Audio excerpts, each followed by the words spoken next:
तो आज देश और खासकर महाराष्ट्र के लिए आज की सुबह एक बड़ी दर्द भरी खबर लेकर आई सामने। महाराष्ट्र के बारामती में विमान हादसे में महाराष्ट्र के उप मुख्यमंत्री अजीत पवार का निधन हो गया। इस विमान ने सुबह 8:10 पर मुंबई से बारामती के लिए उड़ान भरी थी और बारामती एयरपोर्ट पर उतरने की पहली कोशिश नाकाम होने के बाद दूसरी कोशिश की गई, लेकिन विमान क्रैश हो गया। हादसे में अजीत पवार समेत 5 लोगों की मौत हो गई जो विमान में सवार थे। इनमें उनके एक सुरक्षा अधिकारी, एक फ्लाइट अटेंडेंट और चालक दल के 2 लोग शामिल थे। ये तस्वीरें आपको हम दिखा रहे हैं, लेकिन इस वक्त मुंबई महाराष्ट्र में क्या हलचल है, शोक की लहर है और क्या प्रतिक्रियाएं आ रही हैं, कहां क्या हो रहा है, ये सब कुछ हलचल आप सभी तक पहुंचाने का वक्त है। और इसके लिए आपको हम लिए चलेंगे मुंबई अपने स्टूडियो जितेंद्र दीक्षित के पास। जितेंद्र, इस खबर पर लगातार आप सभी दर्शकों को अपडेट कर रहे हैं। जितेंद्र, बहुत सारे सवाल हैं, लेकिन इस वक्त आप दर्शकों को अपडेट करिए कि क्या हो रहा है और क्या स्थिति बन रही है, क्योंकि ये दुख की घड़ी है, शोक की लहर है। बिल्कुल, देखिए आज सुबह ये हादसे की खबर आई करीब 9 बजे के आसपास। ये पता चला कि इस तरह का हादसा हुआ है। शुरुआत में जानकारी मिली कि अजीत पवार घायल हो गए हैं जब वो मुंबई से बारामती पहुंच रहे थे। बारामती पहुंचकर उन्हें जिला परिषद चुनाव के लिए कुछ सभाओं को संबोधित करना था, लेकिन खबर आई कि उनका विमान दुर्घटनाग्रस्त हो गया। पहले उनके घायल होने की खबर आई, लेकिन कुछ देर बाद ये स्पष्ट हो गया कि उस हादसे में उनकी मृत्यु हो गई और उनके साथ साथ 4 बाकी के लोग जो विमान में सवार थे उनकी भी मृत्यु हुई है।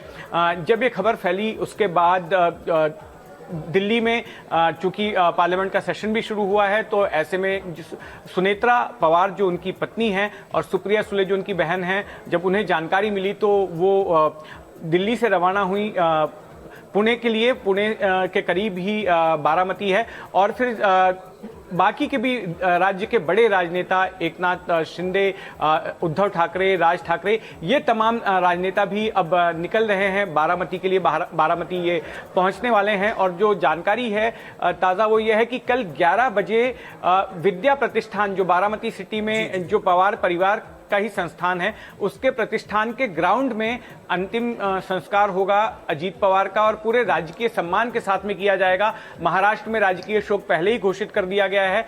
कल उनकी पार्थिव देह को तिरंगे में लपेटा जाएगा और उसके बाद में पुलिस की गन से उन्हें सलामी दी जाएगी और तमाम बड़े राजनेता इस मौके पर, तमाम प्रतिष्ठित हस्तियां इस मौके पर वहां मौजूद रहेंगे। इसके अलावा उम्मीद जताई जा रही है कि लाखों की तादाद में जो उनके समर्थक हैं, ना केवल वेस्टर्न महाराष्ट्र से बल्कि राज्य के अलग अलग इलाकों से, वो भी लगातार पहुंच रहे हैं और एक बहुत बड़ा हुजूम कल के दिन बारामती में मौजूद होगा, जिसके बीच उनका अंतिम संस्कार किया जाएगा। देखिए, देश भर में जो है इसको लेकर शोक की लहर है। सिर्फ महाराष्ट्र से ही कनेक्शन नहीं रहा है अजीत पवार का, एक बड़े अच्छे लीडर के तौर पर उनको याद किया जा रहा है। और प्रधानमंत्री हो या देश के और गणमान्य स्थिति, सामान्य किसी भी जनमानस की भी बात कर ले, सोशल मीडिया उठा लें जितेंद्र, तो वो हमें देखने को मिल रहा है। उनकी जो एक दाग थी, एक जो पकड़ थी और एक सबके बीच बहुत आसानी से एक संतुलन बनाने की अगर बात हो, तो अजीत पवार इसमें महारत उनको हासिल थे। और इसी का परिणाम है कि कितनी बार उन्होंने डेप्यूटी सीएम के तौर पर उन्होंने शपथ ली। लेकिन ये जो अभी जगह खाली हुई है, इसको भरना जितेंद्र बहुत मुश्किल होगी। लेकिन जो सवाल उठ रहे हैं सबके मन में कि अब एनसीपी का आगे क्या होगा, क्या विलय हो जाएगा या सरकार में स्थिति बनी रहेगी, या फिर दोनों बेटों में से किसको जिम्मेदारी मिलेगी, या पत्नी को नेतृत्व मिलेगा, या एनसीपी के बाहर से कुछ होगा। तो कुछ सूत्र बता पा रहे हो तो दर्शकों के बीच वो जानकारी अगर आप साझा कर पाएं। देखिए, मैंने पहले भी पिछले बुलेटिन में भी ये बात कही थी और दर्शकों की जानकारी के लिए फिर से मैं बता देता हूं कि इस हादसे के बाद में 4 तरह के सवाल खड़े हो गए हैं। हाँ। पहला सवाल कि एनसीपी का अगला अध्यक्ष कौन होगा, क्योंकि अजीत पवार ही एनसीपी अध्यक्ष थे। अब क्या एनसीपी का अध्यक्ष पवार के परिवार से कोई होगा या बाहर से होगा? अगर पवार परिवार से कोई होता है तो सबसे पहला नाम आ रहा है सुनेत्रा पवार का, जो कि राज्यसभा की सांसद भी हैं, उनकी पत्नी है, या फिर उनके 2 बेटों में से कोई एक बेटा, जय पवार या फिर पार्थ पवार। पार्थ पवार का पलड़ा थोड़ा सा कमजोर है, क्योंकि वो एक पुणे लैंड स्कैम के मामले में उनका नाम उछला है, विवादित नाम हो चुका है, तो इसलिए शायद उनको ये मौका ना मिले। अब अगर पवार परिवार से बाहर के चेहरों की बात करें तो एक बड़ा चेहरा है प्रफुल्ल पटेल का, वो हो सकते हैं, या फिर सुनील तटकरे हो सकते हैं जो पार्टी की राज्य इकाई के प्रमुख हैं, या फिर छगन भुजबल हो सकते हैं। तो इनमें से कोई एक नाम पार्टी की कमान संभाल सकता है। जितेंद्र, आप हमारे साथ जुड़े रहिएगा, दोबारा आपका हम रुख करेंगे। ये तमाम अपडेट जानकारी जितेंद्र के माध्यम से मुंबई स्टूडियो के जरिए आप सभी दर्शकों तक पहुंचा रहे हैं। लेकिन जो हादसा हुआ उसको लेकर एक हमने रिपोर्ट तैयार की, आप दर्शकों के बीच वो रिपोर्ट हम रख देते हैं, देखिए। बारामती में क्रैश हुए इस चार्टर्ड विमान लेयरजेट 45 के साथ देश और खासकर महाराष्ट्र की सियासत का एक बड़ा सितारा भी हमेशा के लिए चला गया। महाराष्ट्र के उप मुख्यमंत्री अजित पवार ने सुबह 8:10 पर मुंबई से इस विमान में उड़ान भरी थी। करीब 35 मिनट बाद जब विमान बारामती के ऊपर था तो वो अचानक रडार से गायब हो गया। जानकारी के मुताबिक विमान में तकनीकी खराबी आ गई। विमान ने इमरजेंसी लैंडिंग की कोशिश की। flightradar.com के मुताबिक पहली कोशिश में जब विमान बारामती एयरपोर्ट नहीं उतर पाया तो दूसरी बार लैंडिंग की कोशिश की गई। एनडीटीवी को हादसे की पहली सीसीटीवी तस्वीरें मिली हैं, जिसमें साफ दिख रहा है कि 8:45 पर विमान क्रैश हुआ और उसमें आग लग गई। इस कोशिश में विमान रनवे के पास गिरा और उसमें धमाका हो गया। विमान के परखच्चे उड़ गए। हादसे में उप मुख्यमंत्री अजित पवार समेत 5 लोगों की मौत हो गई। इनमें उनके सुरक्षा में जुड़े अधिकारी विदित यादव, फ्लाइट अटेंडेंट पिंकी माली और चालक दल के 2 सदस्य पायलट सुमित कपूर और शांभवी पाठक शामिल थे। अब कुछ चश्मदीद वो क्या कह रहे हैं जो जिन्होंने देखा अपने आंखों से ये प्लेन क्रैश हुआ, उसका जो मंजर था उनकी आंखों देखें, सुनिए। दुख भरी दर्द भरी घटना है ये। हमने देखा कि एयरप्लेन जब नीचे आया था ऐसा लग रहा था उसका क्रैश हो जाएगा ऐसा हम सोच रहे थे, तभी क्रैश हो गया। हम देखे कि हमें लगा नहीं क्रैश हो गया है, लेकिन एयर ट्रैप पे उतरेगा ऐसा लगा, उतर रहा है, लेकिन क्रैश हुआ और उसके बाद स्फोट हो गया उसका जबरदस्त। स्फोट होने के बाद वो हम देखने आए, पहले देखा तो उसको आग लगी थी पूरे प्लेन को, और उसके बाद 4-5 स्फोट हो गया विमान में उसका, और उसके बाद बहुत लोग आ गए, निकालने की कोशिश की, लेकिन बड़ी आग लगी, उसके कारण कोई मदद नहीं कर सकता। इस बीच आपको बता दें कि विमान हादसे की जांच के लिए फॉरेंसिक विभाग की टीम मौके पर पहुंच चुकी है और देखिए घटनास्थल से फॉरेंसिक टीम तमाम सबूत इकट्ठा करने में जुट चुकी है। अजित पवार जिस विमान में सवार थे वो बॉम्बार्डियर कंपनी का लेयरजेट 45 है। क्रैश होने से पहले 2 बार उसका एटीसी से संपर्क टूटा हुआ था। देखिए क्रैश से पहले विमान को उतरने की इजाजत मिल गई थी, लेकिन वो लैंडिंग की कोशिश में ही क्रैश हो गया। एक बार लैंडिंग की कोशिश हुई थी, नाकाम हुआ, दूसरी बार लैंडिंग की कोशिश हुई, उसी दौरान ये क्रैश हो गया। रिपोर्ट देखिए।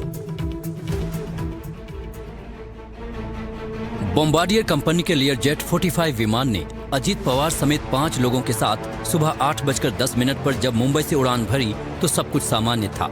विमान अजित पवार के गृह क्षेत्र बारामती की ओर निकला, लेकिन करीब 24 मिनट बाद जब विमान बारामती के करीब पहुंचने वाला था और 1016 मीटर की ऊंचाई पर था तो उसके सर्विलांस सिग्नल का ब्रॉडकास्ट बंद हो गया। इससे एयर ट्रैफिक कंट्रोल तक उसका अहम डेटा पहुंचना बंद हो गया, लेकिन 1 मिनट बाद ये सिग्नल बहाल हो गए। करीब 8 मिनट बाद 8:43 पर जब विमान बारामती एयरपोर्ट के पास था, सर्विलांस सिग्नल का ब्रॉडकास्ट फिर से बंद हो गया।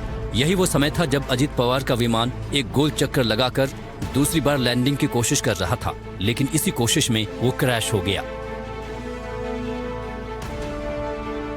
विमान के आखिरी लम्हे एक सीसीटीवी की इन तस्वीरों में कैद हो गए, जिनमें विमान गिरते ही आग का गोला बनता हुआ दिखाई दिया।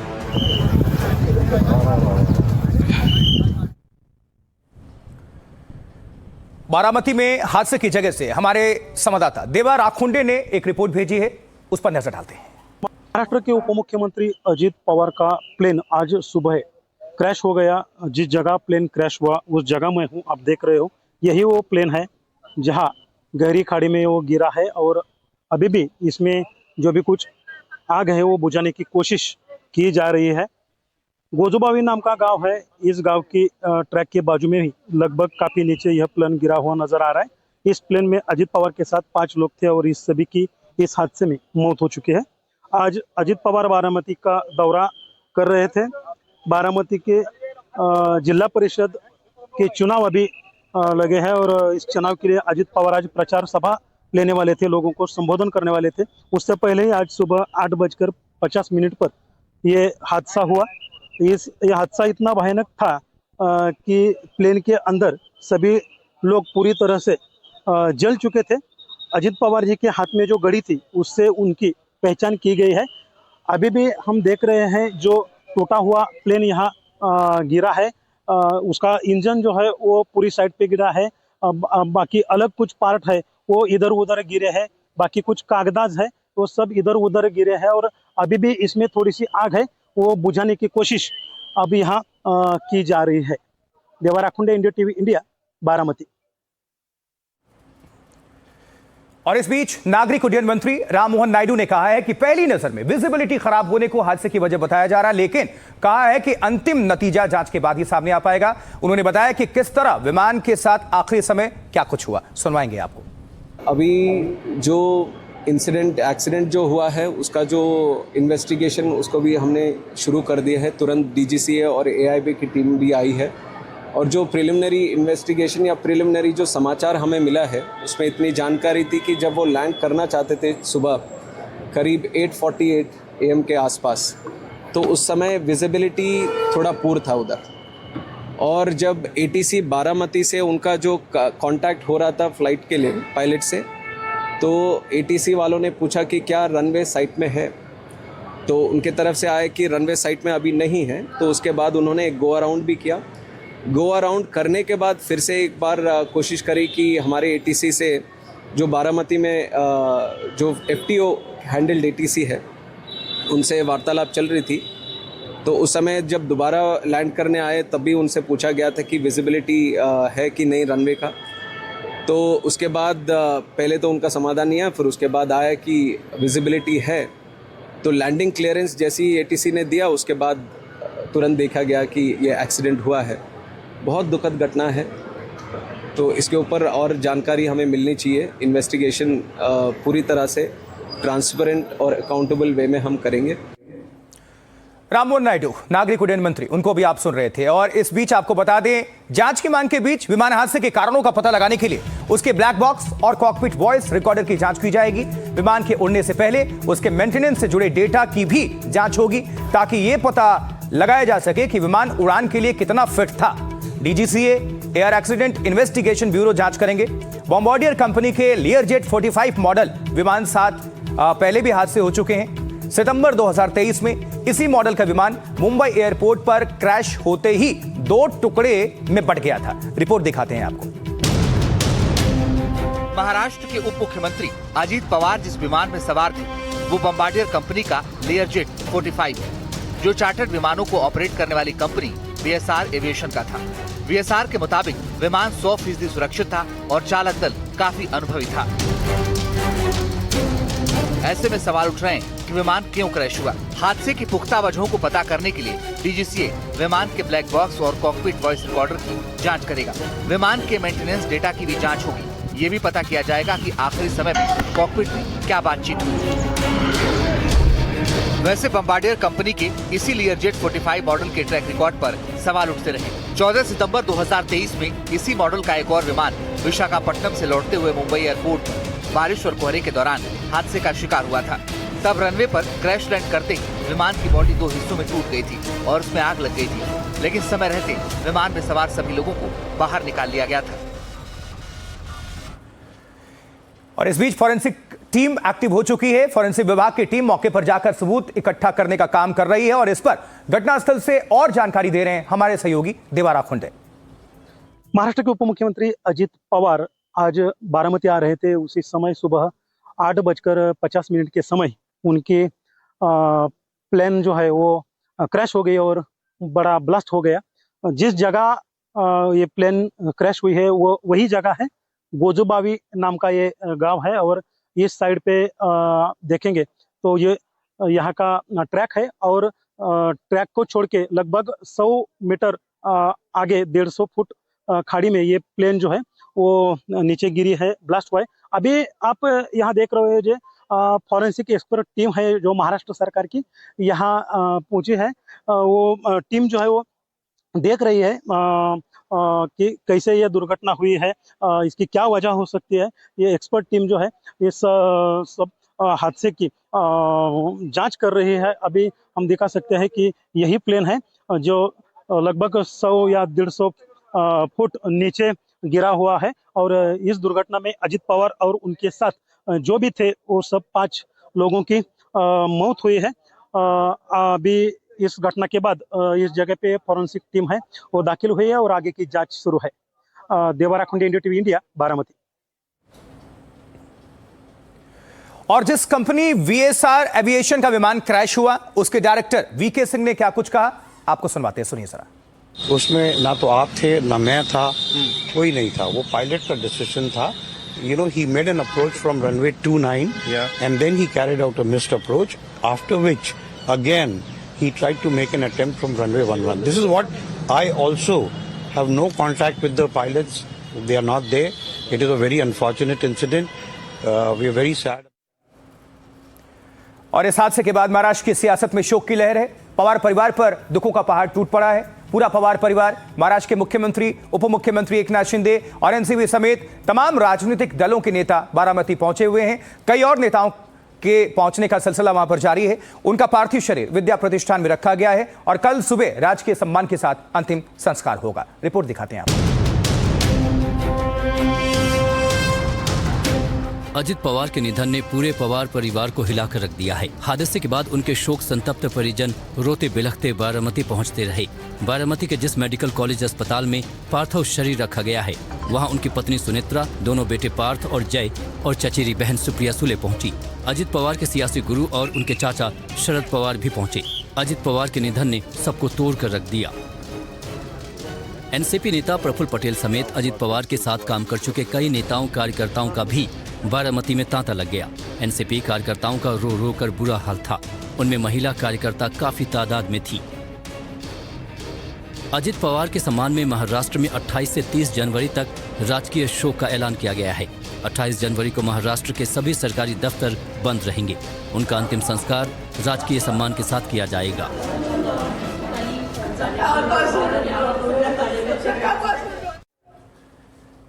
वहीं महाराष्ट्र के मुख्यमंत्री देवेंद्र फडणवीस बारामती पहुंचे हुए हैं। डेप्यूटी सीएम एकनाथ शिंदे भी बारामती पहुंचे हुए हैं। महाराष्ट्र के राज्यपाल भी बारामती में मौजूद हैं। तो लगातार बारामती में पहुंचने का सिलसिला जारी है। डेप्यूटी सीएम एकनाथ शिंदे भी बारामती पहुंचे हैं। ये तस्वीर भी आपको हम दिखा रहे हैं। मुख्यमंत्री देवेंद्र फडणवीस की मौजूदगी है, एकनाथ शिंदे की उपस्थिति है। जो पहले 3 चेहरे एक साथ दिखा करते थे, यानी सीएम देवेंद्र फडणवीस और 2 डेप्यूटी सीएम, एक एकनाथ शिंदे और अजीत पवार। तो अजीत पवार अब नहीं रहे और ये जो टिकड़ी है इसी के साथ वो खत्म हो गई आज प्लेन क्रैश के साथ ही। और देवेंद्र फडणवीस ने जो कुछ भी कहा, आज उनका बयान सामने आया, वो दर्शाता है कि एक बॉन्डिंग थी राजनीति से ऊपर, राजनीति से परे, और वो नजर भी आ रहा आपके झुके हुए कंधे।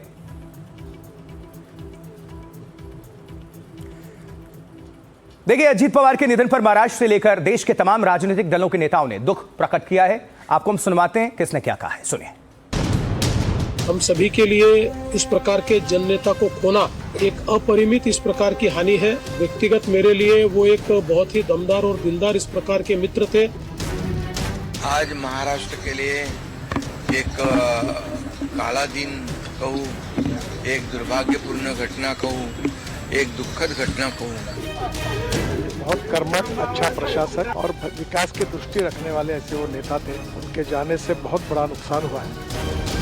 बहुत ही दुखद समाचार। परिवार और जितने भी को हमारी तरफ से संवेदना। बहुत ही शॉकिंग न्यूज़ है, दर्दनाक है और हृदय विदारक है, और हमेशा काम से काम रखने वाले एक व्यक्ति थे।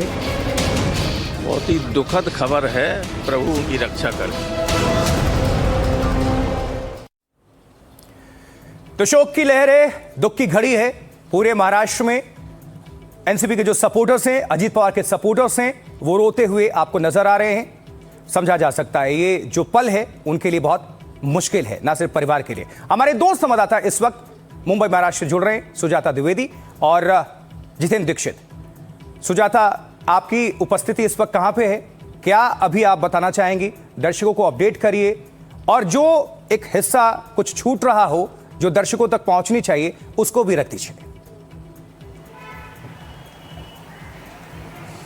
जी देखिए, सबसे पहले आपको बता दूं कि मैं इस समय मुंबई के दक्षिण इलाके में हूं, जहां पर मंत्रालय से लेकर अजीत पवार का जो पार्टी कार्यालय है वो इसी इलाके में स्थित है। पिछले कई घंटों से हम यहां पर जो तमाम वो कार्यकर्ता नेता आ रहे हैं जो रोते बिलखते आकर अजीत पवार की फोटो पर फूल चढ़ाते हुए अपनी श्रद्धांजलि दे रहे हैं। लेकिन जब हम उनसे बात कर रहे हैं तो सभी कार्यकर्ताओं का एक ही कहना है, उनका कहना है कि इस पूरे मामले में जाँच होनी चाहिए। जाँच इसलिए कि आखिर अजीत पवार का ये विमान जो सुबह सुबह वो हमेशा से इतने एक्टिव रहे हैं, एकाएक लो विजिबिलिटी के चलते जो है इसका क्रैश हो जाना, इसको लेकर उनमें थोड़ा रोष भी है और दुखी जो है वो बेहद ज्यादा है। साथ ही आपको बता दें कि मुंबई के जो तमाम बड़े नेता हैं वो फिलहाल रवाना हो चुके हैं बारामती के लिए।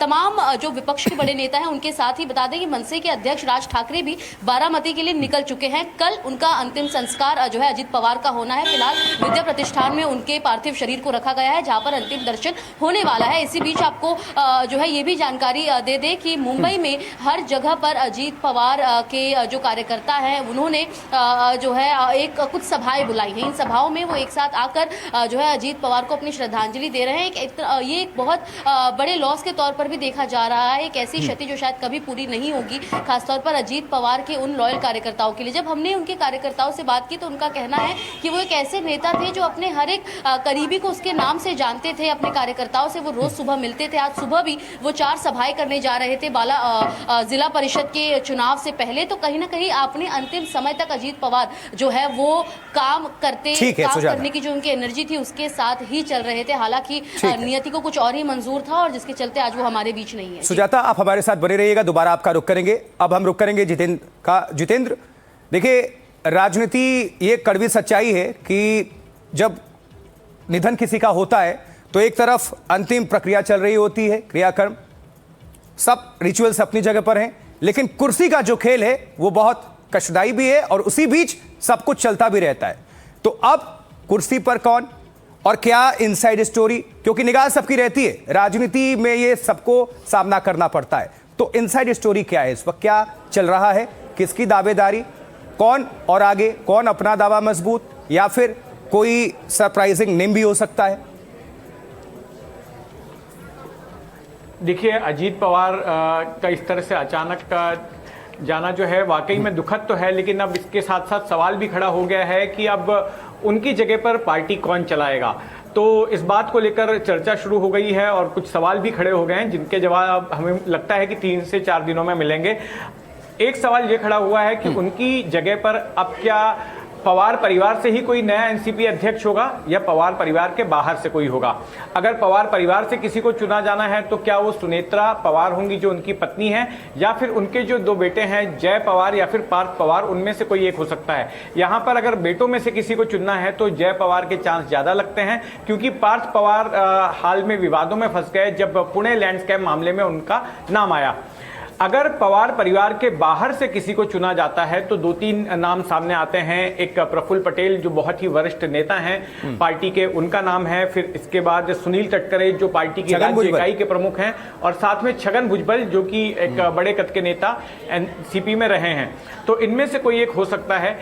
इसके अलावा एक सवाल ये भी खड़ा हो गया है कि जो पार्टी मर्ज करने की बात हो रही थी एनसीपी के दोनों धड़ों की, तो क्या अब वो पार्टियां मर्ज होंगी?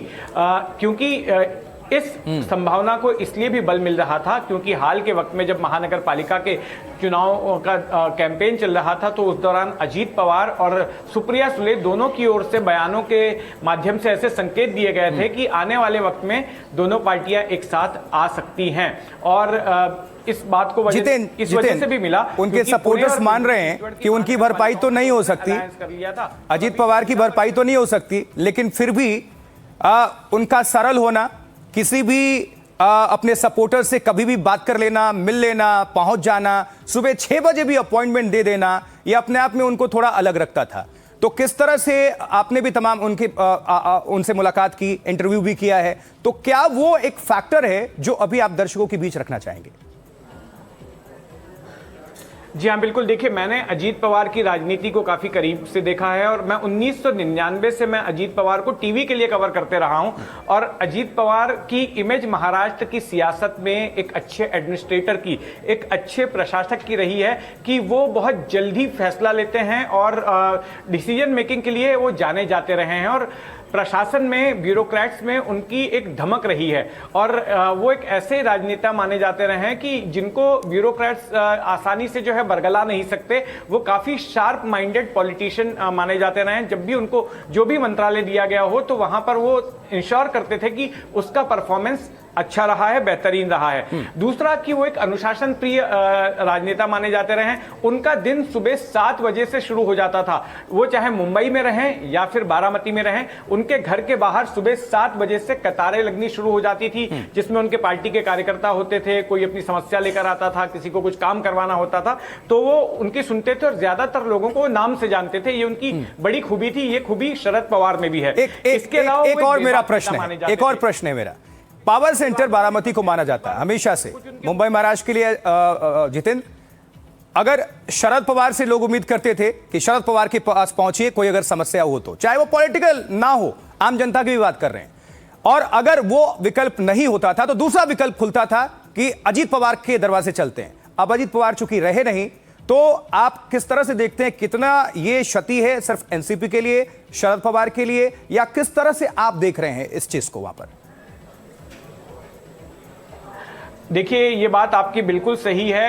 अब जो शरद पवार हैं वो अपने स्वास्थ्य के कारणों से अब ज़्यादा जनता के साथ मेलजोल नहीं कर पा रहे हैं। अभी हमने देखा कि महानगर पालिका के चुनाव में भी अपने स्वास्थ्य कारणों से वो बाहर नहीं निकले। उनकी 84-85 साल की उम्र हो गई है और उन्होंने लोगों से मिलना जुलना भी बेहद कम कर दिया है। और ऐसे में अजीत पवार थे जो लगातार जो है अपने चाचा के तरह ही उसी पैटर्न पर लोगों से मेल मुलाकात करते थे और उपलब्ध रहते थे। वैसा कोई नेता फिलहाल तो नजर नहीं आता है एनसीपी में। हाँ, कुछ ऐसे हैं नेता हैं उन्हीं पवार परिवार से ही जो कि जनता के बीच में अपनी पैठ बना रहे हैं। जैसे एक रोहित पवार हैं, सुप्रिया सुले भी एक बड़ा नाम है, लेकिन सुप्रिया सुले की वैसी पैठ या वैसा लोगों के बीच में जुड़ाव नहीं रहा है जैसा कि शरद पवार या अजीत पवार का रहा है। जितेंद्र, आप हमारे साथ बने रहिएगा, दोबारा आपका रुख करेंगे। सुजाता भी जुड़ी हुई हैं, आप भी हमारे साथ जुड़े रहिएगा। देखिए, अजीत पवार के निधन के बाद सियासत से जुड़ी कुछ हस्तियों ने सवाल भी उठाए हैं, जैसे पश्चिम बंगाल की मुख्यमंत्री ममता बनर्जी को साजिश का शक लग रहा है। जल्दी से रिपोर्ट दिखा देते हैं। विमान हादसे में महाराष्ट्र के उप मुख्यमंत्री अजीत पवार के निधन की खबर के बाद हर ओर से सांत्वना से भरे संदेश आ रहे हैं।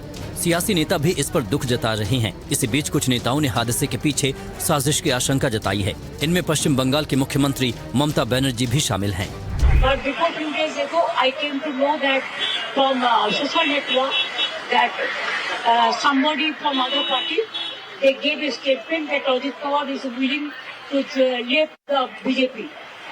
And now what happened today? I need proper investigation under the supervision of Supreme Court. उधर सपा अध्यक्ष अखिलेश यादव ने भी घटना की जांच की मांग की।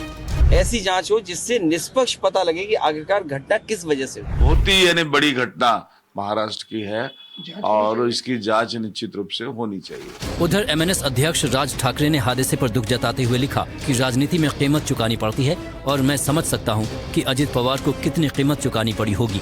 उन्होंने विमान हादसे की जांच की मांग की है। तो जितेंद्र दीक्षित हमारे साथ, हमारे सहयोगी लगातार आप सभी को अपडेट कर रहे हैं। जितेंद्र, ये जो कॉन्स्पिरेसी, ये सवाल खड़ा किया जा रहा है, आपने भी सुना, पश्चिम बंगाल की मुख्यमंत्री ममता बनर्जी ने सवाल खड़े किए हैं, अखिलेश यादव भी है और भी सियासी गलियारों से प्रश्न खड़े हो रहे हैं। सपोर्टर्स क्या कह रहे हैं और ये जो सवाल खड़े हो रहे हैं उसको लेकर महाराष्ट्र में अंदर खाने क्या चल रहा है इस वक्त? देखिए, ये बात सही है कि आज सुबह जैसे ही इस हादसे की खबर आई तो कुछ लोगों ने कॉन्स्पिरेसी थियरीज पेश करनी शुरू कर दी और सबसे पहले इस मामले में आरोप लगाया कांग्रेस के वरिष्ठ नेता हैं नितिन राउत।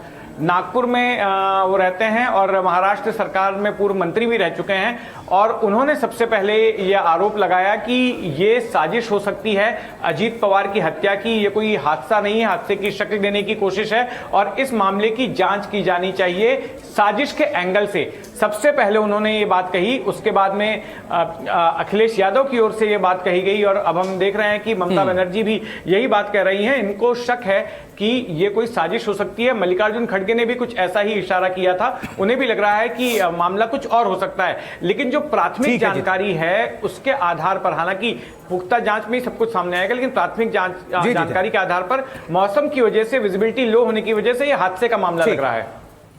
जी जुड़े रहेगा जितेंद्र, वापस आते हैं। देखिए, बारामती को अवैध किला बनाने वाले अजीत पवार ने यहीं से 7 बार विधानसभा चुनाव जीता है।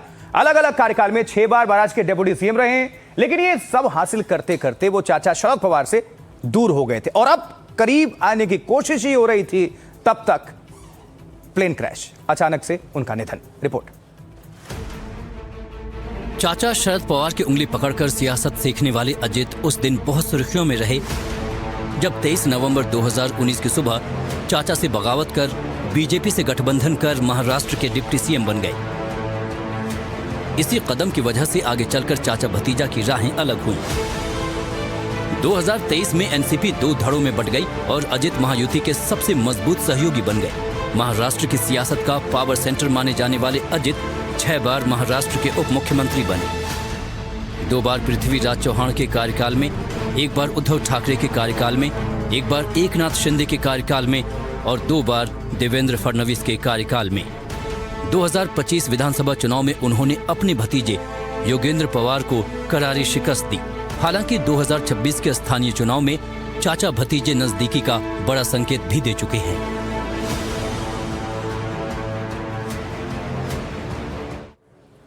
लंबा सफर रहा है अजीत पवार का। देखिए, अजीत पवार का करियर सहकारी बैंक के गलियारों से होता हुआ मंत्रालय तक पहुंचा था, लेकिन उनकी मौत के बाद परिवार में जो सियासी शून्यता आई है वो कैसे भरेगी, उसे कौन भरेगा, ये प्रश्न है। College drop out Ajit Pawar ने जब आखिरी सांस ली तो अपने पीछे हजारों लोगों को इस तरह रोता बिलखता छोड़ गए।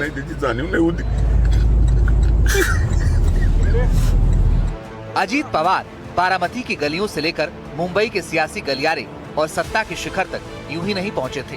कहा जाता है कि महाराष्ट्र के कद्दावर नेता रहे पद्म सिंह पाटिल की बहन सुनेत्रा पवार से शादी होने के बाद अजीत पवार का राजनीतिक आधार इतना मजबूत हुआ कि उन्होंने पश्चिमी महाराष्ट्र और मराठवाड़ा तक अपनी पकड़ बना ली।